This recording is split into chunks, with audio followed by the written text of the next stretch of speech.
Uh, Good afternoon, ladies and gentlemen, and welcome to the Conservative Home Future of Transport Conference. My name is Angus Parsad-White, Chief Executive of Conservative Home, and it's my great pleasure to welcome you all here today, for those of you in person, and hello to those of you joining us on the live stream as well. Transport can unite communities, drive economic growth, and enable equitable development across the UK. It's essential for connecting Britain and driving forward the levelling up agenda.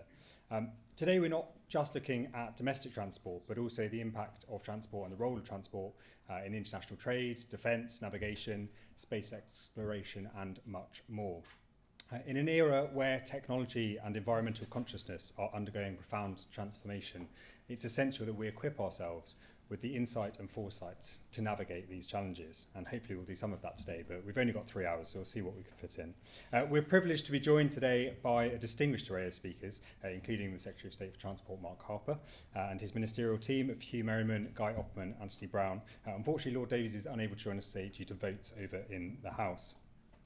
They are joined by Councillor Abby Brown, Matt Finch, Joe Field, and Daisy Powell-Chandler, who will introduce you to as the afternoon goes on.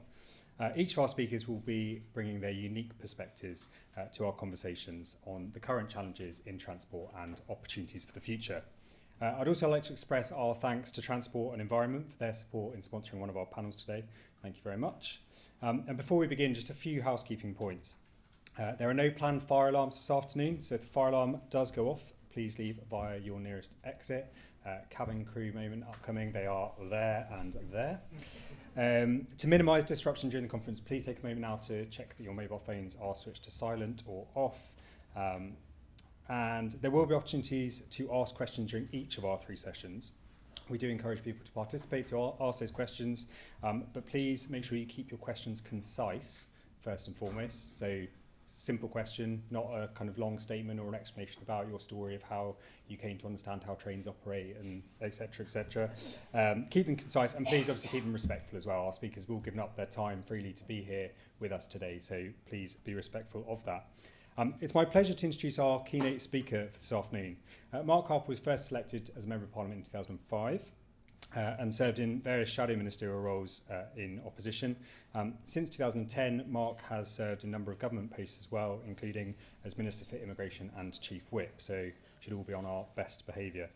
Mark stood for the leadership of the Conservative Party in 2019 and went on to chair the COVID Recovery Group before being appointed Transport Secretary in October 2022.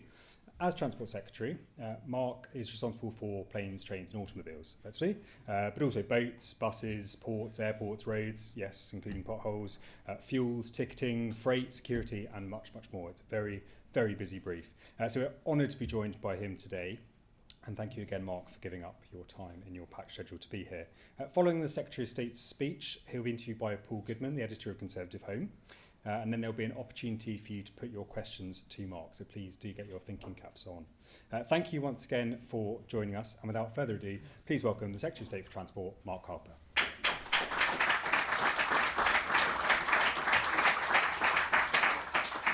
Angus, thank you, and thank you for your cabin crew moment. I feel like I'm qualified to assess that seemed to be quite remarkably good, so there's a job for you if a Conservative Home doesn't work out. So, ladies and gentlemen, a pleasure to speak to you today at the Conservative Home Transport Conference. Since its foundation, Conservative Home has been a compelling voice for our party, particularly in helping Westminster understand the views of members and activists across the country, and it continues to do so. So I'm honoured to come and talk to you today. I'm going to talk for about 15 minutes, but what I really want to do, once Paul has finished grilling me as he did at the party conference, is listen to you and to try and answer some of your questions. Now, when the Prime Minister appointed me to this role, pretty much every colleague I bumped into afterwards in Parliament said 2 things. The first thing they said was, congratulations on your new job. And then there was a small pause and they said, now, about my road scheme, rail scheme, potholes, whatever the transport thing was in their particular area, which rather illustrates the point that Angus made in his introduction, that there are a few other jobs in government where you touch as directly the lives of people across the country.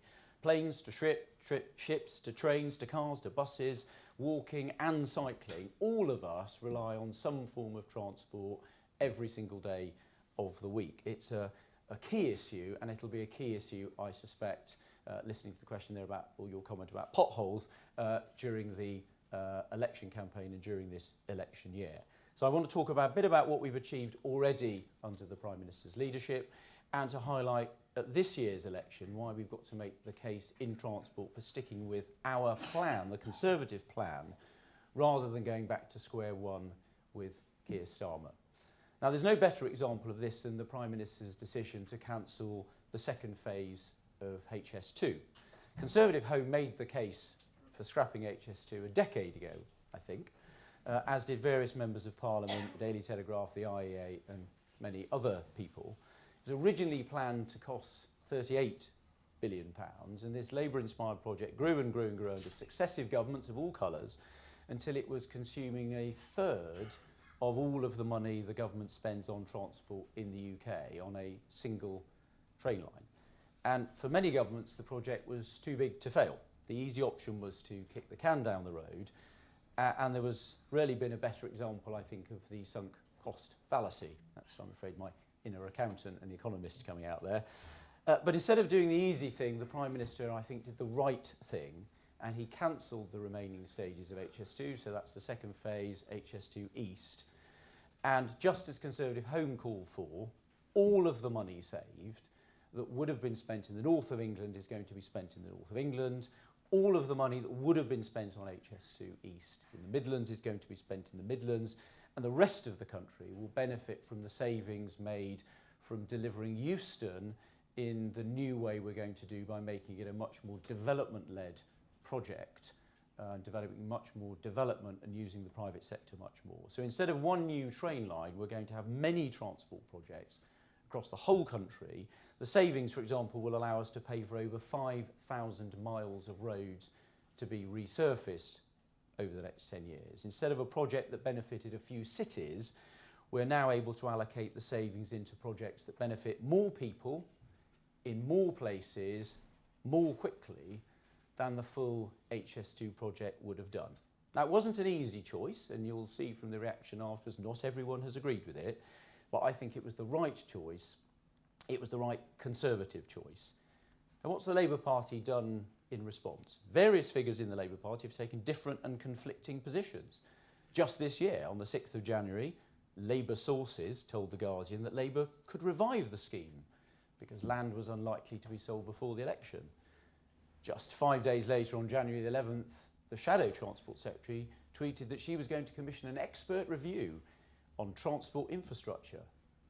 Must have been a very quick review, because just the next day, Keir Starmer apparently agreed with the Prime Minister, went to Manchester and ruled out extending HS2, apparently on the basis that, despite what Labour had said the week before, the land may or may not be sold. They're in complete disarray. They can't even keep the same story on HS2 from one week to the next. Keir Starmer is hoping to point in as many directions as he can before the election, as on many issues. It's what happens when you don't have a plan. And it's not just on HS2 where you can see the difference between a Conservative plan and Labour's lack of one. On our railways, and you'll be hearing more about that later from our fantastic Rail Minister Hugh Merriman, we do have a detailed plan to reset the public-private partnership, harnessing the minimum necessary oversight that the state needs to do with the dynamism, innovation and efficiency of the private sector, which I believe is the only realistic route to a better railway at an acceptable cost to the taxpayer. And you only have to be responsible for detailed operational rail decisions as a politician to be absolutely certain, if you weren't beforehand, that the government is not the right body to be making detailed decisions about running railways. That should be done by companies that have to think first and foremost about their customers, both passenger customers and freight customers. That is how you get a good railway at an acceptable cost to the taxpayer. By contrast, Labour talk about nationalisation. They'll clearly let rail union paymasters be in charge, like ASLEF. It's the only union where we still have a dispute, where the General Secretary sits on Labour's National Executive, isn't in charge of trade unions who campaigned for the Labour Party, he refuses to even give his members a say on the pay offer that is on the table that would give the average train driver a salary of £65,000 a year. Now, you can argue about whether that's the right amount of money, but I don't think it's an unfair pay rise, taking the salary from 60 to 65,000. At the very least, it would seem to me railway drivers ought to be given the chance to make a decision themselves on whether they accept it, and they're being blocked from that by their union leadership. So the choice is clear. You can have modern railways that pay their way, or Labour's vision of an unaffordable state bureaucracy run for the benefit of unions, not passengers.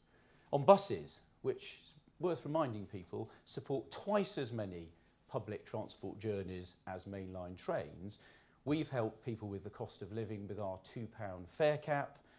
Labour would push up council tax by imposing council-run bus services across the country without the money to pay for them. Turning to aviation, I was proud to fly to New York in November on the first transatlantic flight with 100% sustainable aviation fuel. It's a Virgin Atlantic flight, a UK carrier using jet engines produced by the UK's Rolls-Royce, demonstrating our leading role in innovation and excellence in aviation. But flying is not just important for travel, it directly or indirectly employs over 1 million people in the United Kingdom, whether in manufacturing, whether in airlines, or in the wider international travel sector. And this job's given me the chance to meet lots of them, from eager apprentices to cutting-edge engineers, pilots, and many others. And I'm absolutely clear, I want to see British aviation continue to prosper into the future, to be affordable for everyone, and to keep providing great jobs into the future. So I back UK aviation to decarbonise, to develop fuel sources which will see more and more of our aviation fuel made in the UK. That's why I took the decision that I wasn't going to support direct demand management. That's a terrible doublespeak for ensuring only rich people can fly when they want to, normal people cannot. And that sparks some legal challenge, but I firmly believe it to be the right approach, decarbonising aviation so people can continue to have the essential mobility to grow the economy and to be able to take the journeys that they want. And again, Labour won't tell us what they think. Do they back UK aviation, UK jobs, and rule out demand management in aviation and rule out tax hikes to stop people from flying? We've set out a clear plan to do all of those things. Again, Labour don't have one. But it's with the car where you can see the difference between the parties most clearly. Most journeys in the country, around 60%, are made by car. And incidentally, 30% of other journeys are on foot, which many people don't realise, actually. Almost everything we need or use comes in a van or a lorry. Motor vehicles are vital for our economy and our way of life. That's why I published our Plan for Drivers last October, setting out a package of measures to make life easier and cheaper for motorists. From stopping unfair enforcement to clamping down on blanket 20-mile-an-hour zones to using AI to speed up traffic lights. The RAC welcomed my colleague Claire Coutinho's announcement of the Pump Watch scheme to expose rip-off fuel prices. It's worth remembering on taxes, every year since 2011, this Conservative government has frozen fuel duty, whereas the last Labour government put fuel duty up by over 55%. That's why the Prime Minister delayed the phase-out of petrol and diesel cars by 5 years to ensure time for other technologies to be affordable for ordinary motorists. It's why we've committed £8.3 billion from the savings from HS2 to improve the condition of roads across the country. That's the biggest ever uplift in funding for local road improvements, and it'll directly address, as you heard from Angus, one of the most frequent concerns of MPs, councillors and the public, which is the quality of local roads. It doesn't just benefit drivers, it benefits bikers, bus passengers, cyclists and pedestrians. But it's only possible thanks to the decision we took to reallocate that funding to spend it elsewhere. And Labour don't only have no plan for motorists. If you look at their record in the parts of the UK where they're in government today, you can see that they have a contempt for car drivers. In Wales, the country where Keir Starmer used to say that you could see the blueprint for a Labour government. You just like being reminded of that now. They've led a series of attacks on ordinary motorists. They've effectively banned all road building, including even safety schemes. So even road improvements to deliver increased safety, they've banned those too. They've gone further, imposing a blanket 20-mile-an-hour policy across the entire country instead of 30, with only limited exceptions.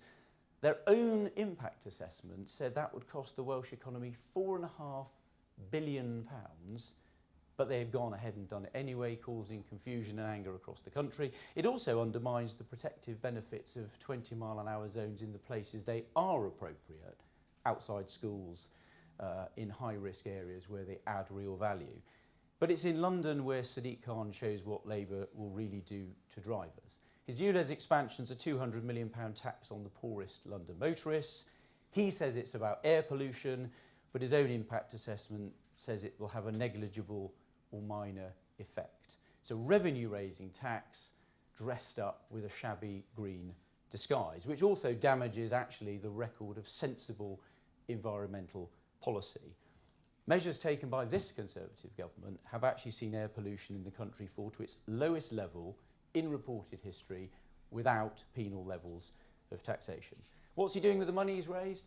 He's found £30 million to pay off the RMT and freeze fares in an election year. But instead of distancing themselves, Labour's transport shadow said last week London was a shining example of Labour's vision for transport, speaking days after a survey revealed that London is the slowest city in the world to get about in. Labour won't say what their plan is, but we can see for ourselves. Mandatory 20-mile-an-hour zones where they make no sense, taxing the poorest drivers off the road, government cash to fill the coffers of trade unions, and government interference to stop you using any form of transport that they don't control. That's not me asserting that, that's not speculation, that is the actual record of Labour elected politicians in Britain today. Higher taxes, less choice, trade unions in charge with private enterprise and private citizens paying the price. Friends, the Conservatives have a plan. We stand for the freedom to travel how you want, when you want, keeping tax down, making the right long-term decisions for everyone's future. Labour have shown they'll put their interests before the interests of the country. That's why this year is important. It's vital we make the case for conservative transport policies with a Conservative government led by Rishi Sunak. Thank you very much indeed.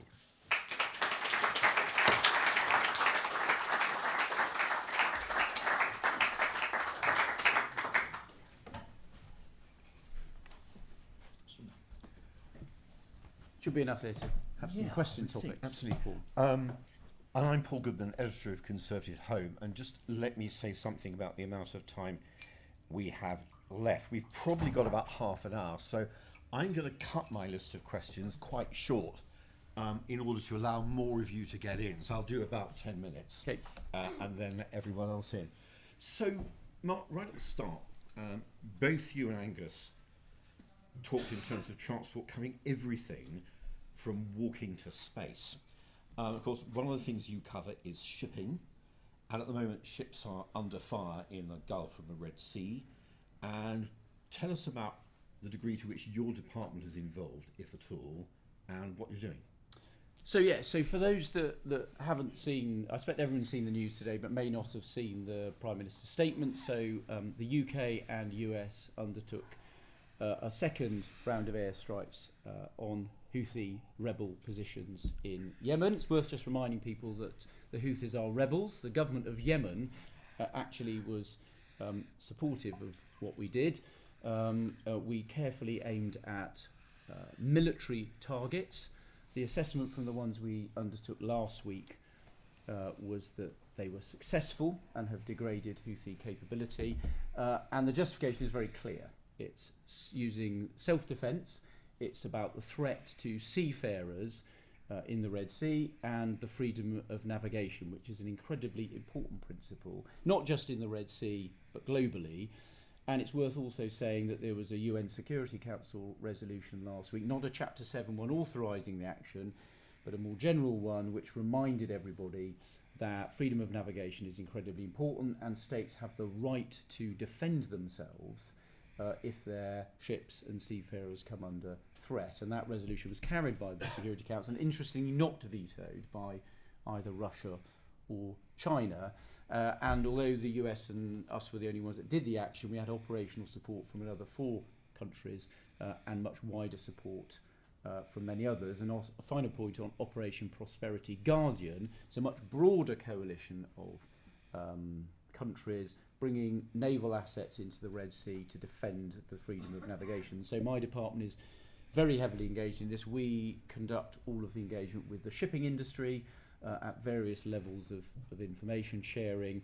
I met a lot of senior executives last week. They support the action we've taken. They recognise things may get more tricky before they get better, but it's very important that we degrade both the Houthis' intent to attack shipping and their capability to do so. And the Prime Minister made it clear today we reserve the right to take action again.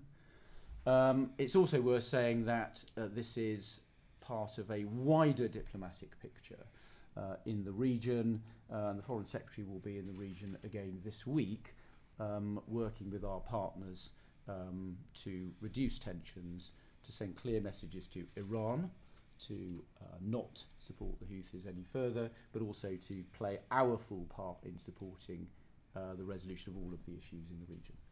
Do you have any sense, even if it's a rough sense, of what proportion of the ships passing through are linked to the UK in some way? So that information obviously has changed because we've already seen a very significant number of ships, both container and those shipping oil and gas, have now decided not to transit the Red Sea. More of the container ones have changed their decisions, but some oil and gas companies have as well. But most UK products, imports and exports, arrive in the UK by sea. So for us particularly, maritime trade is incredibly important. And if we weren't to take action to ensure freedom of navigation continue, there would be an impact in the UK both on the prices of goods and the availability of goods. And it's very important for us particularly that we take the action to keep freedom of navigation going. Okay, let's now turn away from the Red Sea and just try and think about transport more broadly. Very difficult to do given the sheer range of issues involved. But let me just start in this way by picking you up about what you said about London. As you know, you made your point about Sadiq Khan, and you made your point about how slow it is to get through London. But some of the transport experts, they point to London as the exemplar of everything that works well. You've got your rail, you have your buses, you have a tube network, which you don't have in some cities. You've got the Oyster Pass, you've got contactless, you've now got the Elizabeth line. They argue London's a sort of great example of joined up transport, that actually one should be trying to reproduce in a different way what happens in London in the rest of the country. Well, I'd say a couple of things. First of all, it's worth just reminding ourselves, given that you mentioned Crossrail, the Elizabeth line as it's now called, that was of course a largely Conservative project, which George Osborne continued at the beginning of the coalition government, which we made sure we delivered. So it's worth just giving ourselves a little bit of credit as Conservatives for delivering that. But it's also worth reminding ourselves that you can't deliver or exactly replicate what you have in London in every part of the country. The population densities are simply not there. I say two things. First of all, we are, of course, part of the decision on HS2 was to invest in better transport across the whole country to make sure actually that we're investing significant amounts of money in rail, in buses, in roads, everywhere in the country. So significant amounts of money in the north, the Midlands and the rest of the country. But it's also worth saying and looking at how people get about in the rest of the country. London is the only region where most people get to work on public transport. In every region of the country, most people get about by car, and we should be trying to facilitate people doing that rather than trying to drive them away from using cars. And in London, again, I think you should be trying to deliver people choices. So it's perfectly reasonable to give people better choices, and I'm a great supporter of encouraging people to walk and cycle, but it shouldn't be by forcing them out of cars or pricing them out of cars so only richer people can drive. It should be about giving people better choices And Sadiq Khan's doing the let's try and force people out of cars approach. That isn't the Conservative way. It's to give people a range of choices so they can make the decisions about how they travel to suit themselves, not to suit the mayor, which is why I am strongly backing Susan Hall in the election this year. I think she'd be a fantastic mayor, and I think she'd reverse some of these anti-motorist policies, and I think she'd help get London moving. And again, some of these transport experts say just one should be able to take out from the example of London having some sort of whole national transport strategy for England. I think Scotland's got one. I think Wales has one. I don't think we formally have one in England. Whereas other people say, no, that's all rather highfalutin theorising. We just need to get the, diggers in the ground and get a move on with doing stuff.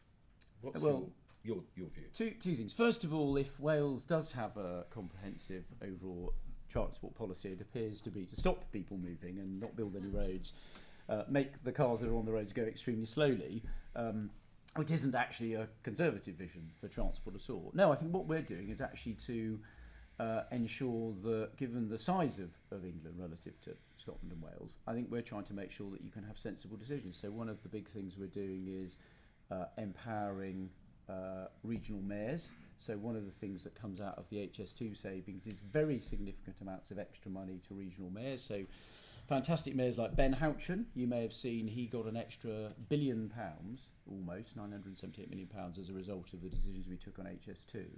And you'll have seen he's set out how that money is being spent across his region to benefit the people he represents. Andy Street is setting out a clear plan on improving rail, bus, light rail and tram connections in the West Midlands. So actually I think what we're doing is empowering local leaders who know their regions best to deliver that infrastructure. And I think as a Conservative, I would suggest that that's a better way of getting decisions than somebody sitting in Whitehall or Westminster trying to make decisions for the entire country. The evidence is that's not how you get the best decisions. And going back to my points about trains, I absolutely know that the Transport Secretary or the Rail Minister sitting in London trying to plan the entire national rail network is not the way you deliver better services for passengers or freight companies. Quite the opposite. Are either Andy Street or Ben Houchen and other mayors, by the way, asking for more transport powers?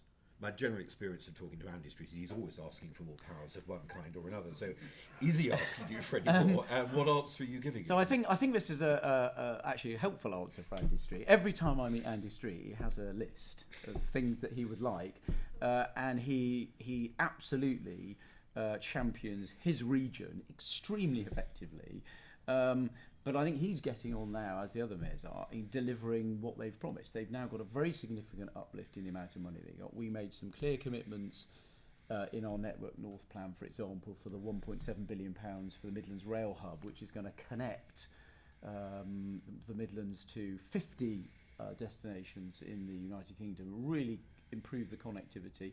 It's worth just remembering, of course, that we're still delivering the first phase of HS2, which is going to connect Euston and Birmingham, which is transforming the economy in Birmingham, and Andy's been trailblazing that. So I think actually he's focused on delivering for the people of his region, and I hope they'll re-elect him when they get the chance in May.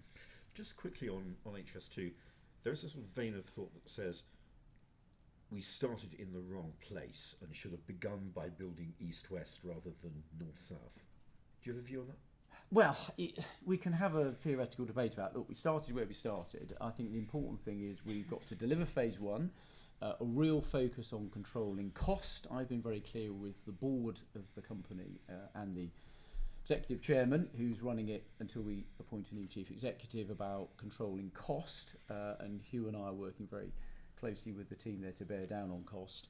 So I think it's important we get it done. I mean, we can have a theoretical conversation about whether we should have done it differently, but we're halfway through building phase one. We've got to get it done for the lowest possible cost, get it operational in the 2029 to 2033 window that we've promised, which we're absolutely on track to do, get the trains built and get it operational. And that's what we're focused on doing. Okay, I'll leave it to others to have the I'm sort going to of let theoretical some people in, conversation. because others we're just going to run out of time.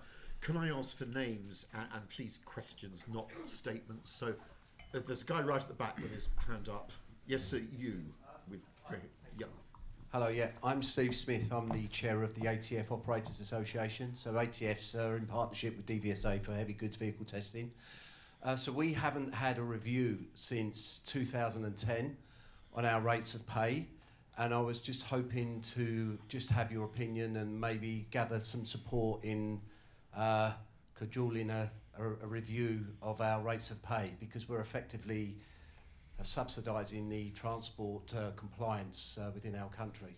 A lot of the operators that I represent are independent garages, family-owned companies, and it's been very difficult to run these run this programme without an increase in pay since 2010.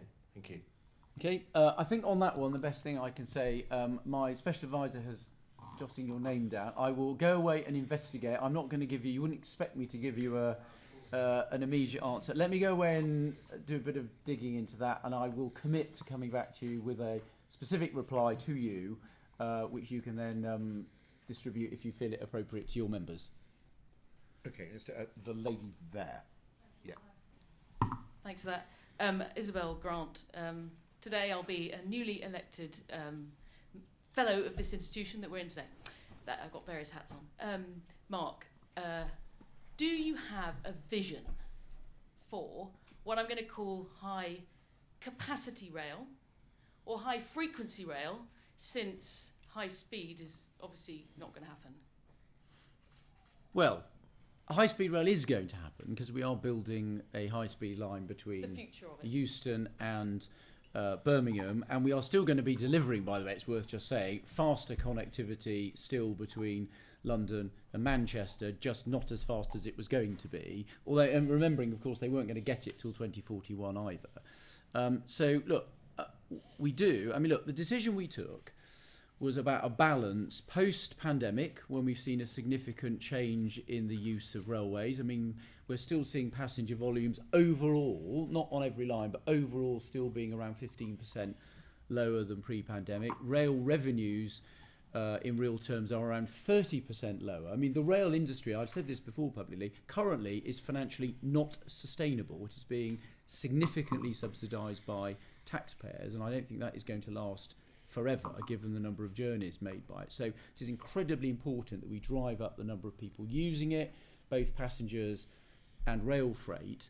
And part of the reason I set out in my remarks, I didn't do it in detail, the reason why we are making the changes we are with Great British Railways about bringing together track and train is I think there is a role for the state in setting the overall regulatory structure for the rail network, but you also need to have it working in partnership with the private sector. And I think there's a role for both. I think the rather ridiculous nationalise or privatise one or the other debate, I think, is for the past. Our approach, I think, is the right one, is bringing track and train together, having innovative private companies focused on delivering for passengers and also freight companies for their freight customers. That's how you're going to get a long-term sustainable rail industry. And in fact, I think the last thing you want is a politician having a vision for exactly how to map out the detail.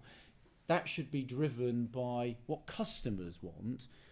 Rail lines should be where we think the business is going to be, and we should plan services based on what customers want, not what I want. It should be on what customers want and what is financially viable.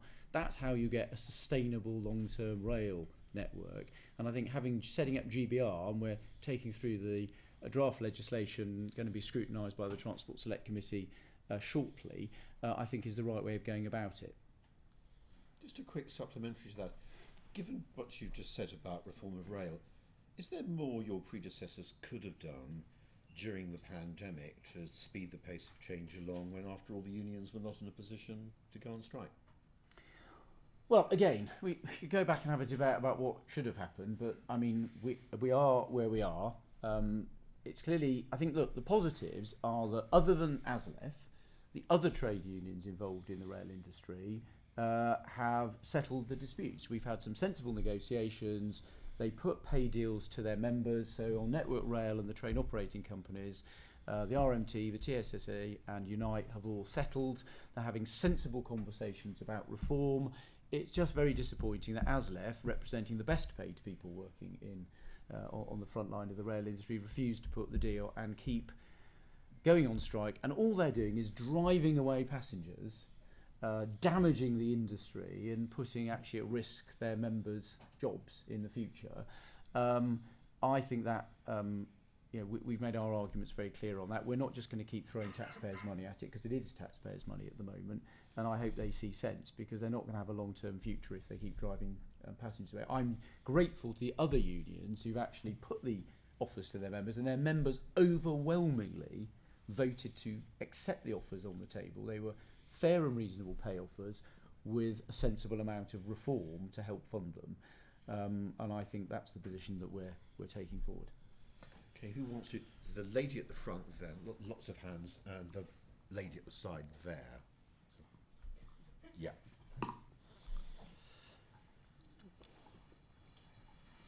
Hi, my name is Milda Manamaitit. I'm the Innovation Director at Railway Industry Association. I want to ask an innovation question. What is your vision how artificial intelligence will affect transport as a whole and railways specifically?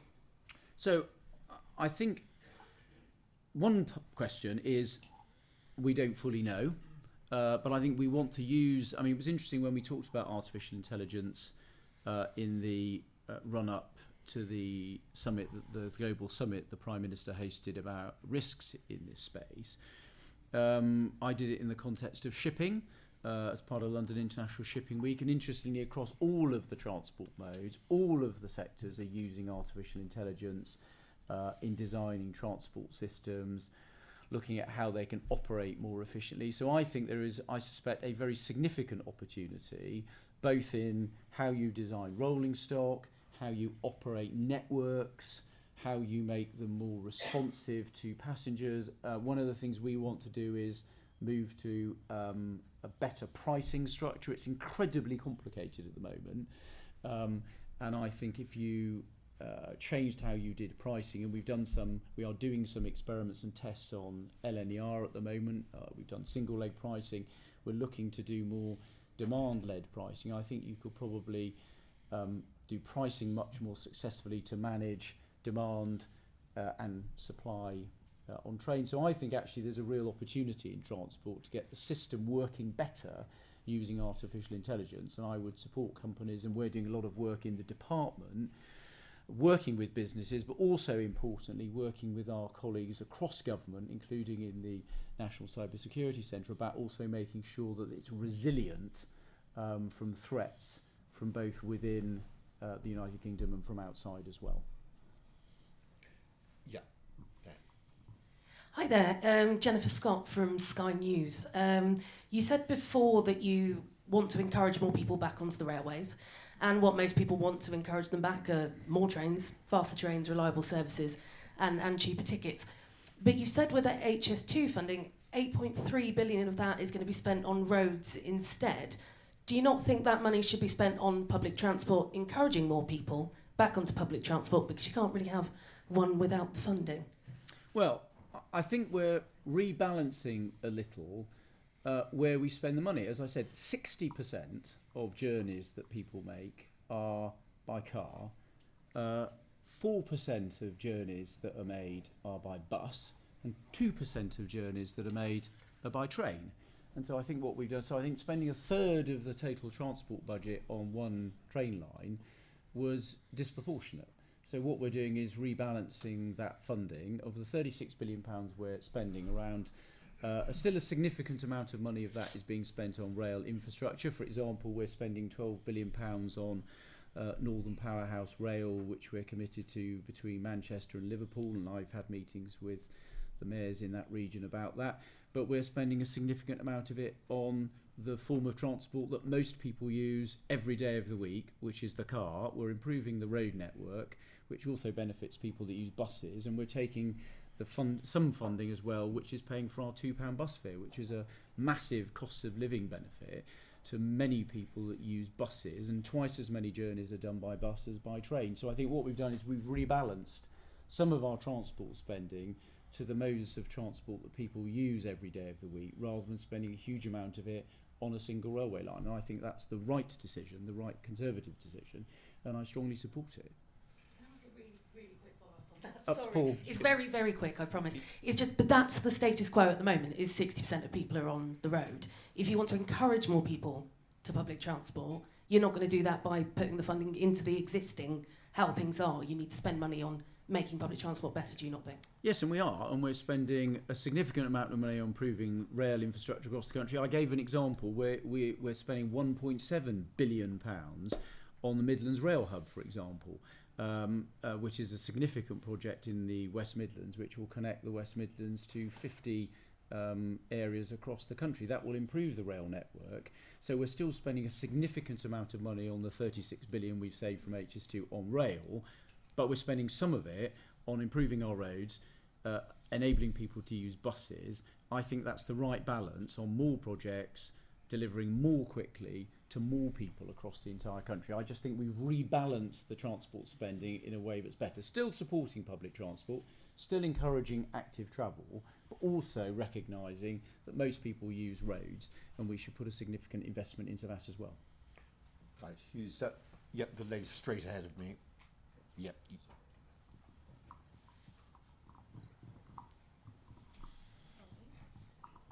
Hi, Claudia Toma from Whites and Insight. Thank you so much for your speech. Would you mind just touching on what your vision and policies will actually be for the next general election when it comes to transport? I feel as though we've covered Labour's confusion, but I'd love to hear more about what the Conservatives are actually promising for what the future of transport will look like come the election. Well, I'm clearly not going to write our manifesto or set it out today, but I think, look, in the plan that we've set out, in the Network North plan, I mean, we've set out a very clear strategy. We've taken £36 billion that we were going to spend on HS2, and we've set out in quite considerable detail what we're going to spend it on improved rail network, £8.3 billion on improving the quality of roads across the country, which, as I said, was the largest single investment in that, and it was over a long period. I mean, it's worth just saying, you know, that money, £36 billion, is not, probably to the disappointment of many of my colleagues, not available in the current year to spend, but was spread over a considerable period of time. So that 8.3 billion is over the next 10 years. So clearly, those are commitments that we have made, and those are commitments that, you know, were we re-elected, which I very much hope and expect us to be, we will clearly deliver. What else we say will obviously be set out in the manifesto, but the Network North plan is a plan over a number of years into the future, which I think gives you a very clear idea of what we are trying to deliver under the Prime Minister's leadership. The lady there, nearer the back, yeah.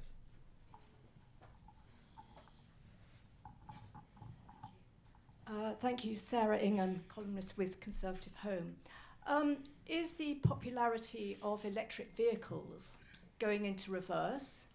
And if so, is public policy going to reflect the public mood? And maybe are we going to defer the 2035 timetable for, or target for getting rid of all other vehicles? Thank you. So the short answer to your questions are no, no, and no. So there is no evidence actually that the popularity of electric vehicles is going into reverse. Actually, we saw more electric vehicles sold last year than the year before. We've set out our zero-emission vehicle mandate, and the car industry is putting, I mean, you've seen some of the very significant investments from Jaguar Land Rover, from Nissan, from BMW Mini into their UK manufacturing operations. And that's also true globally, by the way. If you talk to global car manufacturers, this is the direction of travel into having zero emission vehicles, which are, by the way, zero carbon emission, but also importantly, zero NO2 emissions as well. So cleaner air as well as not contributing to climate change. And I think, as you see from the AA's recent report about the performance of electric vehicles, they're now saying, you know, the number of people now that have issues with running out of battery power is about the same as the number of people that manage to run out of petrol.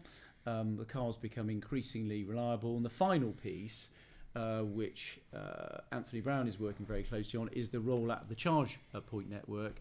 We put a lot of effort now with the industry into getting the barriers out of the way, whether they're planning barriers, working with the distribution companies to get those out of the way. We're having weekly meetings to get those barriers out of the way, and we put a significant amount of public money into helping the two areas of market failure, which is on-street charging, really important for those people that don't have off-street parking, and also making sure we can get electric chargers into motorway service areas. So that gives people then the confidence to buy electric vehicles, knowing that they can charge them and fast charge them wherever they may be on the road network. Do you have a target for the proportion of car journeys to be done by electric vehicles? Not the number of car journeys. What we've set out is the proportion of new vehicles that will be sold. It's worth saying that, of course, there'll still be for a considerable period the existing vehicle stock. We're not taking anyone's car away from them. We're saying that for new vehicles, an increasing proportion have to be zero emission, up to 80% by 2030, and then the full phase out by 2035. And I think that's a very sensible trajectory. And by the way, the car industry is very confident that it can hit that trajectory without getting fined. It thinks that's a very sensible strategy, and we listened very carefully to the industry as we were setting those targets. So we think that's a very doable proposition. And you're confident there's enough capacity in the grid to power this? Yes, and in fact, one of the benefits of publishing the zero emission vehicle mandate is it doesn't just help car manufacturers, but it gives a very clear roadmap now to the charge point industry. They've got about £6 billion worth of private investment capital now to develop that charge point infrastructure, and they are now delivering that at pace. And we saw a 43% increase in the number of chargers over the last year, and I expect that sort of pace to continue over the next few years. Okay, who's next? We need to go to the side, the guy right at the end there. Afternoon, Paul Clark from ACOM. I think it's fair to observe there's tension between government and its delivery bodies for your transport strategy. I was just wondering if you could help paint the picture as to how you will enhance those relationships going forward so that we can collectively recognise the productivity gains, the outcomes and benefits that these infrastructure projects are designed for. So it's really about your role as government in helping to govern and deliver the outcomes that we're expecting. I'm not sure whether you have a specific example. I'm not quite sure when you say tension. I mean, we have a number of, for those that don't know, I have a number of arm's length bodies. So Network Rail reports into me, that obviously delivers rail infrastructure, National Highways, which delivers the infrastructure for the strategic road network, and HS2, obviously to build and operate HS2. So, I mean, clearly it's my responsibility to set overall policy and direction for all of those arm's length bodies, and I set the government collectively sets how much money they have to do those tasks, and of course I hold them to account on behalf of the public for getting stuff delivered for the money that is available. So you'd expect, you know, them to always want more money probably, and I tell them how much they're having and I hold them to account on delivering it. I think that approach works very well. We've got good relationships, I think, in all of those operational bodies, and both I and my junior ministerial team have regular meetings with them. I don't know whether you have a specific point that you were driving at, but I think those relationships actually broadly work well. Okay. Perhaps around lessons learned and how we deliver those lessons that we learn in delivering infrastructure projects in our contemporary era. Okay, well look, we've set out some of those that I think we've learnt already, and there are bits of government, the Infrastructure Projects Authority, National Audit Office that obviously do reports on these things. Government listens to those, and we've tried to take account of some of those lessons as we work with all of those bodies that I've just mentioned, and particularly the focus on delivering phase 1 of HS2 at the lowest possible cost to get it operational for the target date that we've set, and we're absolutely on track to do that. So,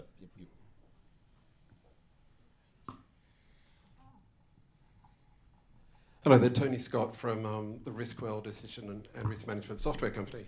You mentioned in terms of HS2 the benefit in future and lessons learned in terms of more sort of state-private partnerships. And I'm just interested in the story that was front page of the Sunday Express about HS2 back on track only 2 days ago. I thought I'd wake up on Monday with that being a huge story and didn't see much on it. But is there merit perhaps in that story that talks are underway? And either way, could there be merit in such an approach where the private sector does actually come in and potentially does resurrect that Northern Lake? Well, look, this isn't really for those that have been following. This isn't really a surprise. You may remember when the Prime Minister set out the decision. As I said, it wasn't welcomed by absolutely everybody.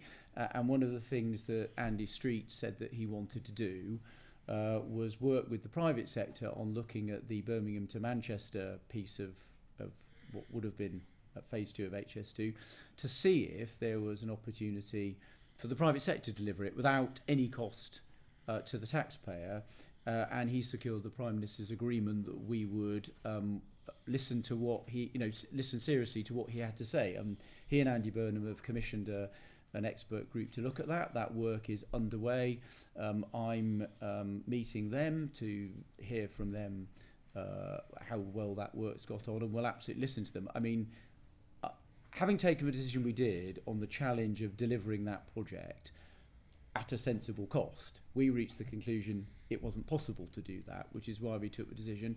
I think I'm somewhat sceptical that the private sector could do that without any cost to the taxpayer. But I'm very happy, we gave Andy that commitment. I'm very happy to look at the work that he and Andy Burnham have commissioned, and we'll look at it with an open mind. But I am somewhat sceptical that that can be done. That wasn't the conclusion that we reached when we looked at the HS2 project in detail this summer, but we committed that we would look at it with an open mind, so I'm going to keep that open mind. Okay, I'm going to have to make this the last one. It'll be the lady right at the back.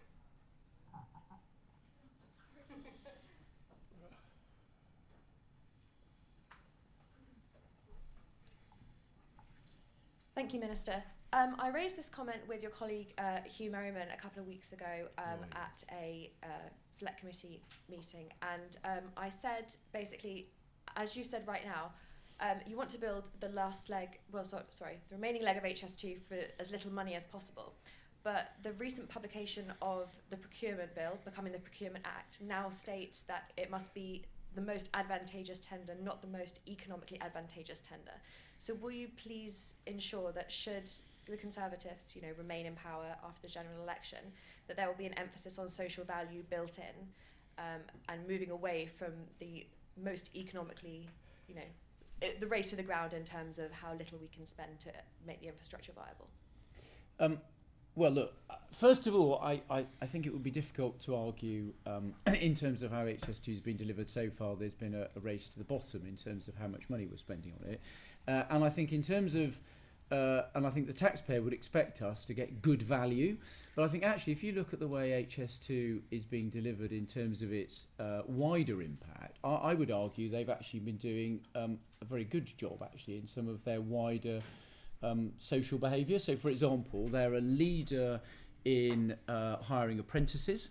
So I think they've now, they're going to be hiring 2,000 apprentices, and they're well on track to do that. So actually the future of the British construction industry, a huge number of people that will be working in that industry for years to come, will actually have been trained on delivering HS2. The work that they do in communities in trying to minimise the impact, the inevitable impact of delivering a piece of infrastructure, I think they've worked incredibly hard to do that. And I know not everyone will agree with this, but they've worked incredibly hard on minimising the environmental impact. I mean, inevitably there is an environmental impact on building huge infrastructure projects, but they put a huge amount of effort into minimising that. And in fact, part of the reason that's driven up the cost is because actually we put in place a lot of measures to minimise the impact on the environment. A lot of the tunnelling, for example, is about protecting the environment. So I would argue actually that rather than suggesting that we're driving down the cost and harming the wider social and economic impact, actually quite the reverse. But I do think for the taxpayer, we do have to keep a focus on making sure we deliver not just HS2 but wider infrastructure for the best possible price. But you're right, there are wider factors to take into account, and actually I think the way government does procurement does actually take those into account today, and will continue doing so.